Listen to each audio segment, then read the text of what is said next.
الحمد لله رب العالمين والصلاة والسلام على سائر الأنبياء والمرسلين خصوصا على سيدنا محمد وآله وأصحابه أجمعين. أعوذ بالله من الشيطان الرجيم. بسم الله الرحمن الرحيم. وَلْتَكُن مِّنكُمْ أُمَّةٌ يَدْعُونَ إِلَى الْخَيْرِ وَيَأْمُرُونَ بِالْمَعْرُوفِ وَيَنْهَوْنَ عَنِ الْمُنكَرِ. وقال النبي صلى الله تعالى عليه وسلم: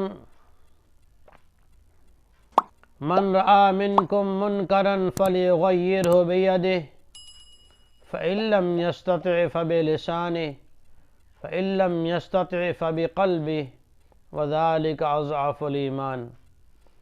وقال النبي صلی اللہ علیہ وسلم: بلغوا عنی ولو آیہ. امت مسلمہ سے ایک مؤدبانہ درخواست اور ایک اہم بات پیش کرنا چاہتا ہوں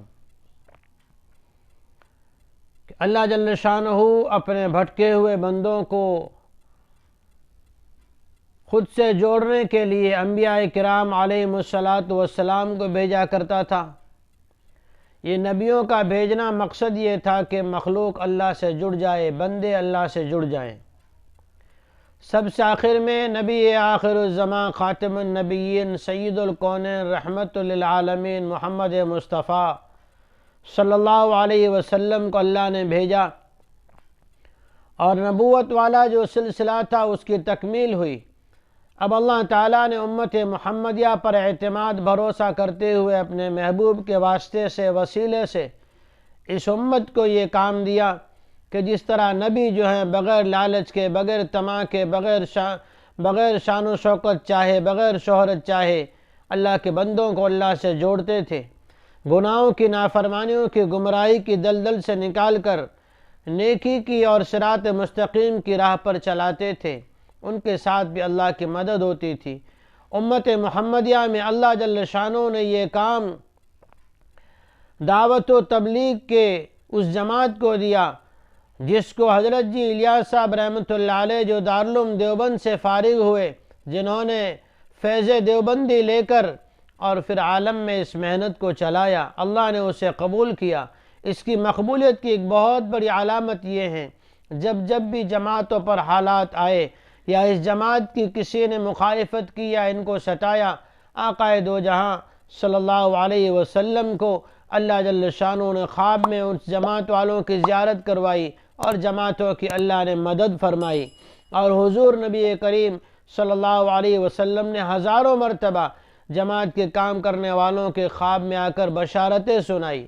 یہ اس کام کی مقبولیت کی بہت بڑی علامت ہے.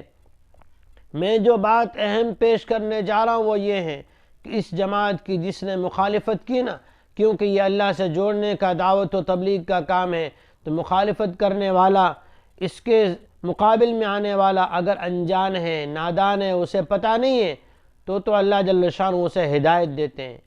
جیسے موسیٰ علیہ السلام کے سامنے جادوگر آ گئے، حضرت عمر رضی اللہ تعالیٰ عنہ کو قریش مکہ نے لالچ دلا دی اور دشمنی بھی ابھار دیا تو اللہ تعالیٰ نے انہیں ہدایت دی.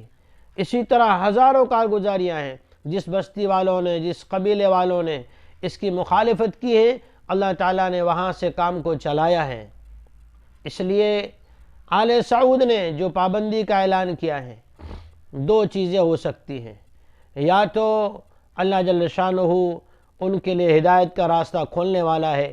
میں پوری امت مسلمہ سے، علماء، ائمہ، ذمہ دار حضرات، جماعت والے، شیوخ حضرات اور پیر حضرات، تمام ہی سے میری درخواست ہے، دعا کریں اللہ تعالیٰ مدینہ اور مکہ والوں کو اور وہاں کے حکمرانوں کو دعوت و تبلیغ کی اور ایمان کی عظمت نصیب فرمائے.